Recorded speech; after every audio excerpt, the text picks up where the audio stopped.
played hard every night. That's why New York fans to this day embrace us in the 90s, Knicks, or whatever. And it's the early 90s. It's not the late 90s. But anyway, they embrace that because one thing about New York fans is they know basketball. New York respected basketball, and what they did respect was effort, and that's what we gave night in and night out. All right, my fellow Knicks fans, we back. We here.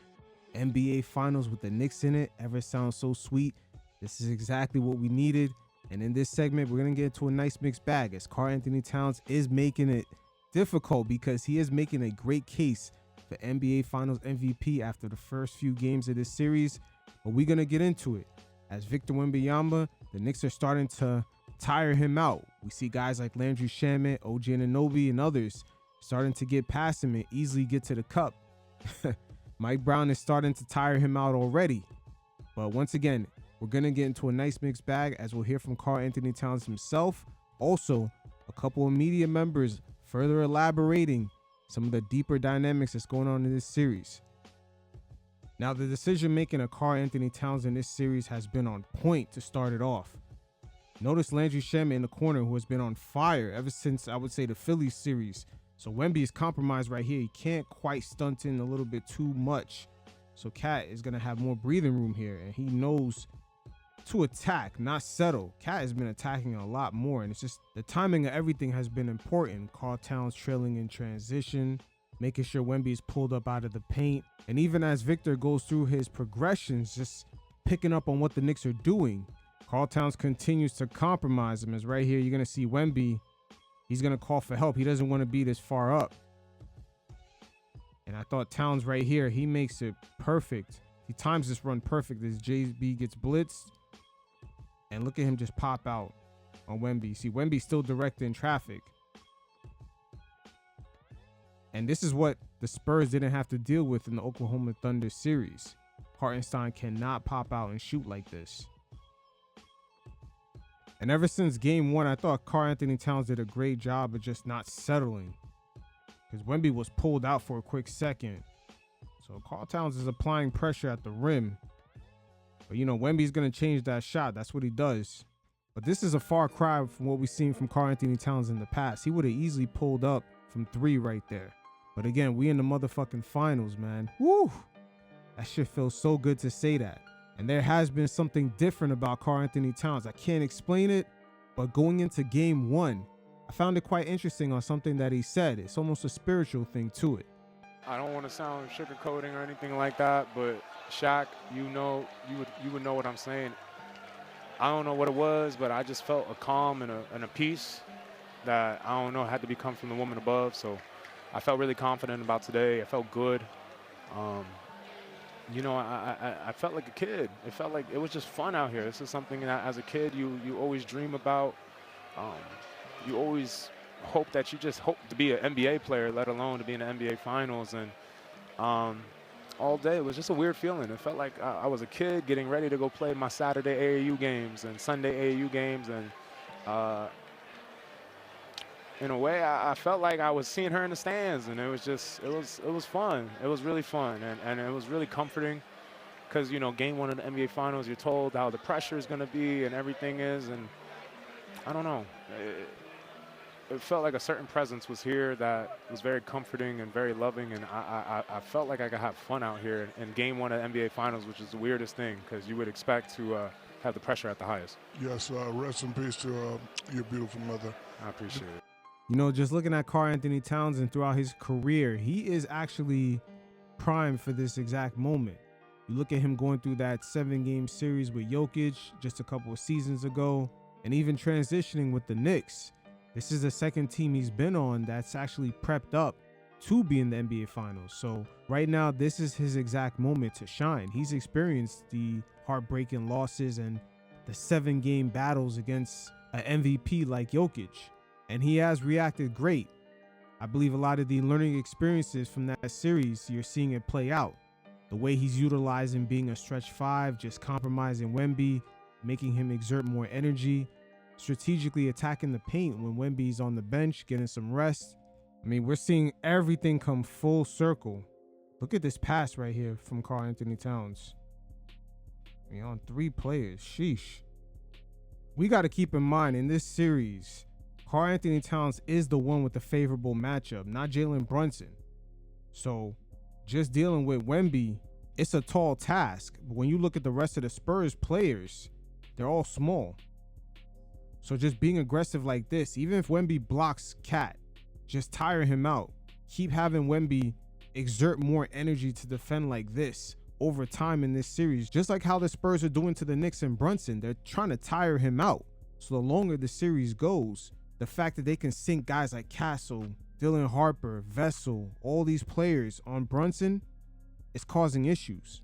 I'm just not talking shit saying, oh, Karl-Anthony Towns could possibly win the MVP. Even though Brunson is making timely shots, in the first 2 games, he is shooting 28% from the field and 38%. Again, the matchup for JB is still not there. It's that he's just elevating at the moment. Again, right here, we're going to see another perfect decision from Karl-Anthony Towns to attack this right away. Look at Wemby. Look how far out he is. OG's already kind of on fire, shooting from 3. All the Knicks starters were on fire at this point, but Cat's aggressiveness generated that open 3-point look. Seeing the Knicks perform in this high-level game, it's all about the intentionality. And with JB not having that favorable matchup, he's going to get used in different ways. Just look off this inbound. Castle's all over him. All game long. Harper, Castle, Vassell. They're trying to jam up JB. But now with him just tossing the screen right here, Cat is going to be aggressive as fuck, taking Castle down low. Just look at him. Mad intentional. He's got to dominate those. And that's the type of shit that doesn't get talked about too much when it comes to just the other co-stars on certain teams. Last year in the Eastern Conference Finals against the Pacers, of course, the media is going to talk about Tyrese Halliburton, but the main catalyst was Pascal Siakam. He was killing the Knicks, especially in transition. He could knock down those threes, and he was dominating OG, Mikal Bridges, Deuce McBride, and Josh Hart in the post. His whole makeup is like a true power forward that can really stretch the floor. So that really right there compromised the Knicks. It wasn't necessarily Tyrese Halliburton. And in this series so far, you see Karl Towns, he's almost being used in the same exact way. Now this possession right here, look at Wemby. He's down low. The Knicks are going to try to get the switch to bring him up. But when he's down low like that, he stalls this offense. Look at Mikal Bridges. See, for a second, Karl Towns thought Wemby was on him, but Wemby's not going to follow him. I'm telling you, when the Knicks don't necessarily get him out that paint, the floor shrinks. Like all this, it shrinks. And the offense tends to look stale, but they caught a break right there with just getting the Spurs to rotate. But also within this battle with Wemby, Cat just being very intentional going downhill. What also comes with that intentionality is getting back on defense. Wemby right here, the Spurs, their transition team.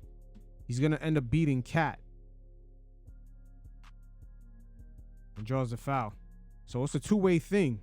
Wemby is one of those players that's coming for that Michael Jordan portfolio. So he studies a lot on players' weaknesses, and he's not on social media. His life is truly basketball. He has that Kobe element to him.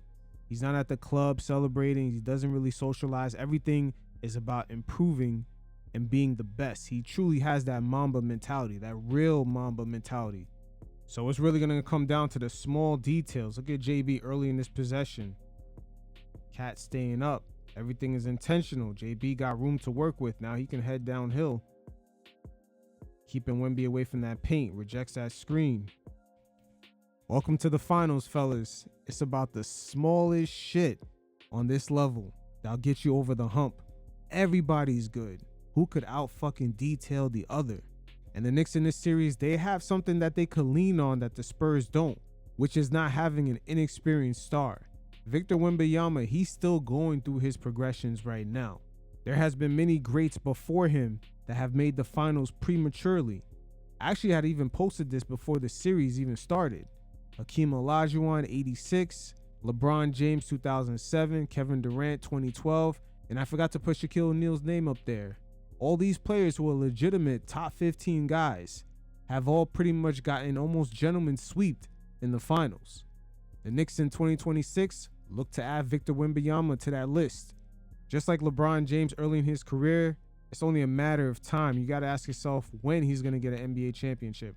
And with Victor Wembanyama, his team plays a fast kind of up and down, let's get steals and force turnovers to get transition points.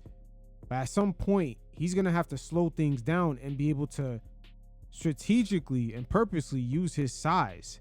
He still has not mastered the inside game yet. Can't quite get positioning, and just his post moves are not quite there yet. That's an unlucky shot, but things didn't really look quite settled for a player that should be an MVP status. Here's a prime example right here in transition. No one touches Wemby. He just loses the ball. Here's another prime example here. This time going up against Money Mitch. And just look how awkward it is. He's lucky he gets bailed out right there with a foul. It's almost as if the Spurs are missing a setup man, someone to kind of get Wemby into his spots after he develops more of his post moves going into the future. Matter of fact, let's take a look at that one more time. Look where he gets the ball. Like, he's way far out. And now he has to make his move in the post, which he doesn't even have those post moves at the moment. This is the dilemma of the modern day big. Just check out Wemby right here going into the post. I thought OG stunted in and just got a steal, but it's really off of Wemby. These guys really have to develop their post game. It's not just Wemby. We've seen even Karl-Anthony Towns, almost being in his 10th season, kind of go through the same things this year. There was a viral clip going around with JB telling a cat to get in the fucking post, but the Salone Conference, aka the analytical crowd, what they don't realize is that if there's a big that just completely dominates from the inside, it's over. That's the beautiful thing about the NBA game, because it changes every 5 years or so. And right now, I would say this season is beginning to end that heavy analytical era that started around, I would say, 2015, when the Warriors sort of popped off. You can't play small like that anymore. And we're seeing more and more draft picks come in at that center position, and it's switching up the game once again. But dialing this right back into Wemby, it just wasn't him in the post making mistakes. There was a lot of boneheaded mistakes with not being in sync with Fox and just making stupid passes. This is all outside of the crucial crunch time minutes in the fourth quarter of game 2. So right here, this is the part of the segment where we're going to get into the real, as we're going to hear from Rick Buford and former NBA champion with the Dallas Mavericks, Brandon Haywood, who was a center. And they're going to point out certain key details about the Spurs not being intentional about using Wemby's size, and also the start of the Knicks players, even outside of Karl-Anthony Towns, not being afraid of attacking him at the rim. One of the biggest things that I took away from this game and that I'm taking away from the playoffs, the modern day big man is going to have to learn how to impose his size a lot better. Because coming down the stretch of that game, I was getting a bunch of jumpers from Victor Wembanyama, 17 feet jump, 17. When you think of the history of guys with size, yes, they will take jumpers, but how do they generally win? They normally genuinely win by imposing their size 15 feet on in. I think Victor needs a jump hook. I think he needs a running hook. I love all the tween dribbles and all that stuff, but I think if he's talking about winning in the clutch and running offense through him, it's going to come down to those type of situations where you simplify your portfolio. Isn't that a collective thing, though, too? The Spurs have to develop an offense in what they run, where they're getting him the ball in places. Because the big question for me is, can he get down there? And I've seen this over time. Saw it with Kevin Garnett. Just having that 32-inch waist and having all that agility and that length, that's a plus in some ways. It's a negative in others, in that even if you get down there, the ability to bump you and to push you out, or not allow you to stay, to establish yourself and stay rooted on that block, that's a challenge. That's a challenge for certain guys, the way they're built, depending on who they're playing. And Karl-Anthony Towns, in this case, because of his advantage in strength, has the ability to keep him from getting to that spot. Yeah, and I'm watching, like I said, sometimes it's about knowing how to just simply getting stronger. Vic's only 22. He's actually way ahead of schedule. But knowing how to get stronger, knowing how to hold your position, knowing how to take advantage of how the defense is playing you, these are all the things that are coming to play right now. And to your point, the surprise that I think nobody saw coming, Karl-Anthony Towns outplaying Victor Wembanyama in games 1 and 2. Like, we were ready to crown Vic the best player in the NBA. We have people saying that he's on a trajectory where he's better than Jordan, better than LeBron James. And now we're seeing him get outplayed by Karl-Anthony Towns, who is a great player in his own right, but most people don't have him as a top 10 player in the NBA right now.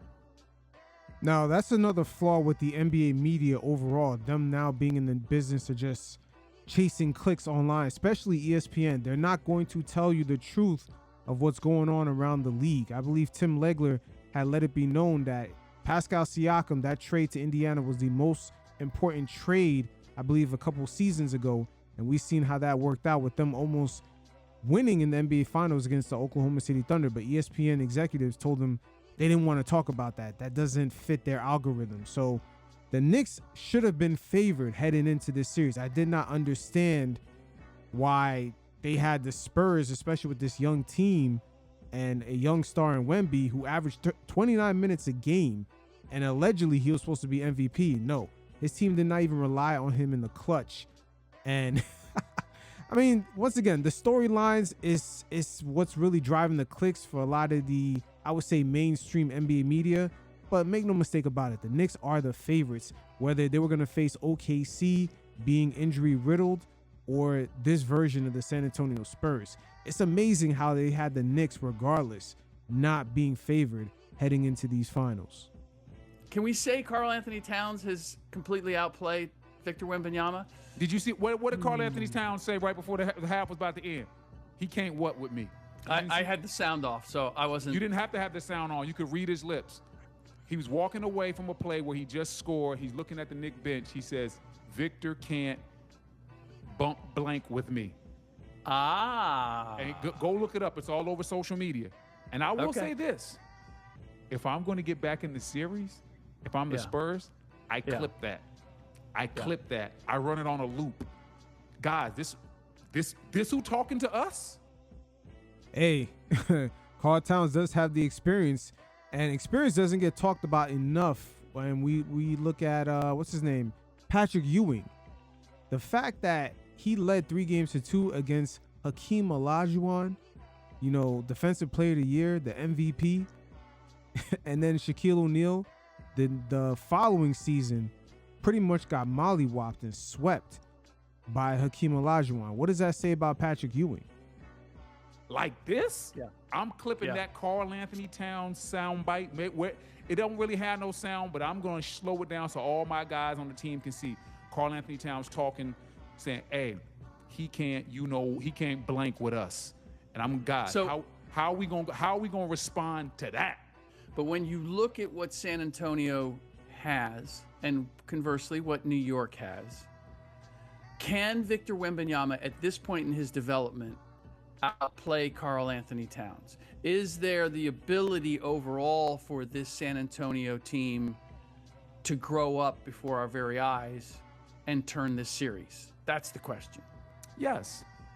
And it's not like, can Victor Wembanyama outplay Karl-Anthony Towns? The answer is yes. We all thought that was going to be the case coming into this series anyway. Okay, but we haven't seen him do all the things necessary. Do we know that he's capable of doing the things necessary? Yes. Is he capable? Yes. Will he do them? Will he do them? I don't know that. But is he capable? Absolutely. Absolutely capable. See, I'm torn because I look at the overall play of the two games, and especially in this last game, and I've said this to you, I've said it many times. The San Antonio Spurs are beating themselves as much as the New York Knicks are beating them. And I'm not taking anything away from what the Knicks have done. They have been phenomenal. They have played like champions. If they win, they deserve to be champions. Now, this series has been very, very close. I would say this, when you look at the amount of time that the San Antonio Spurs had the lead, especially in game 1, they led for 26 minutes of the game. And in game 2, both teams were kind of tied with just having the amount of time with the lead. So the series has been a lot closer than what we think, especially with JB not having that favorable matchup, shooting 28% and 38% in the first 2 games. Not saying that, but there have been mistakes, particularly at crunch time, and everybody's going to point to Wemby throwing it at the back of Stephon Castle, but there was a number of them down the stretch. We talked about it. San Antonio just plays too fast at times, and they actually got away with it at times in this game. But I look at it, if they would just fix those mistakes, this could be a different, it could be 2-0 the other way, potentially. And that's why. That's what I mean by can they grow up in time? Like, I feel like this is something I've seen from the Spurs consistently through the playoffs, asking them to completely convert here now, down 2-0. Like, now, if your margin of error is even slimmer, it's hard for me to say with my chest, yes, you know what?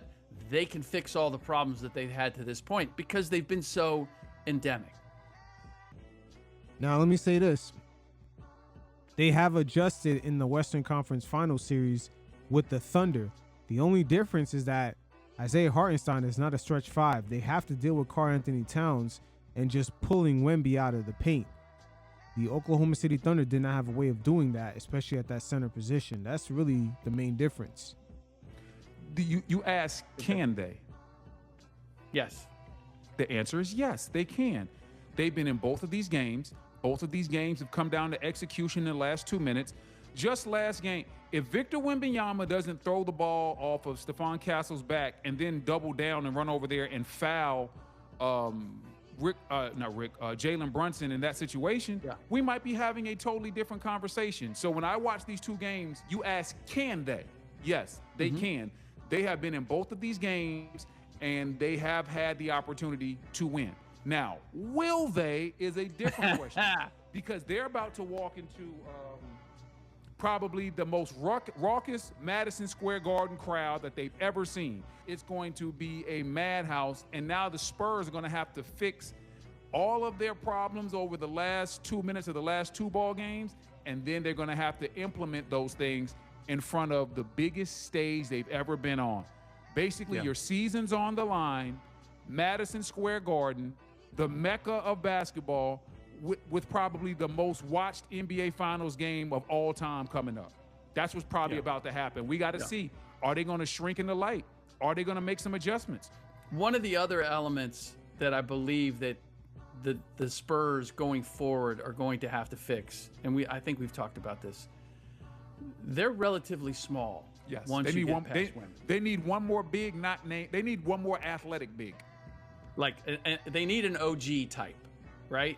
Well, come on now. The OG types ain't just floating around out there. No. I get that. I mean body type wise, not all the skills. We all want a 6'9" guy that can shoot, dribble, defend, pass, and make good decisions. Hey, OG is compromising this team once they get Wemby pulled out. And you can see the size difference between him, Castle, Vassell, Champagny. OG has been doing that pretty much since the Atlanta Hawks series. Yeah, you know what? Even a Mikal Bridges, would cost 5 first-round picks. Those guys are hard to come by. Understood, but if you want to win a championship, that's like they got resources. Like if I got to give a couple pieces up, the only thing I'm not giving up is Dylan Harper. That Dylan Harper, he is a wild card. He's like a Ginobili, but I believe the maturation of his game, he's not quite there yet to be a starter because you can see his impact, but something about him, the coach is not actually pulling that trigger to have him start over De'Aaron Fox, who has been missing a lot of open jumpers, quiet as kept.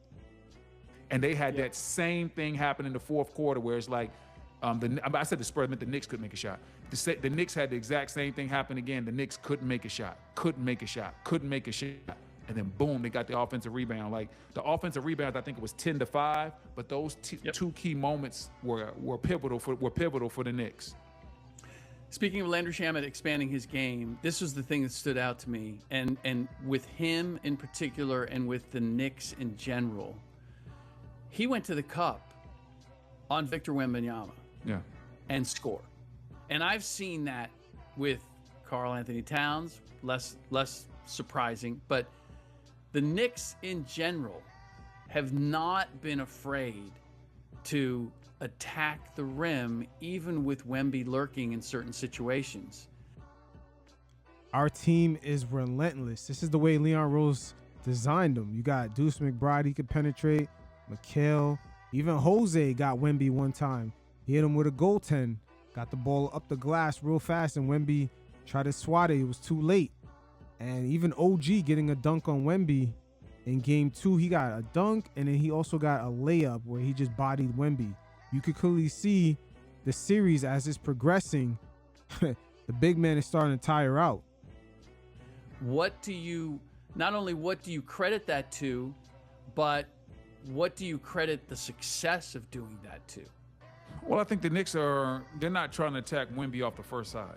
A lot of times when they get those drives to the basket, sometimes it's in transition, but a lot of times it's off of great ball movement. The Knicks have done a great job moving that rock. So sometimes it's like, hey, that ball moves 2 or 3 times, and then you see a crack, and you say, you know what? I'm going to drive and see what big fella got. Or Karl-Anthony Towns is like, okay, the last couple times I've been passing the ball, but he's a little too close to me right now. I'm going to swipe through. I'm going to get to my right hand and see what he's able to do.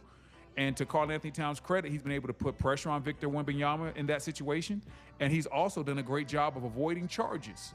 A lot of times when he makes that drive, he's out of control. I've seen times that a defender steps over there, he drives by Victor, quick Euro step, and he's at the rim. Hey, after all that, I love the way Karl-Anthony Towns is playing. So I think the Knicks right now, their confidence is up here.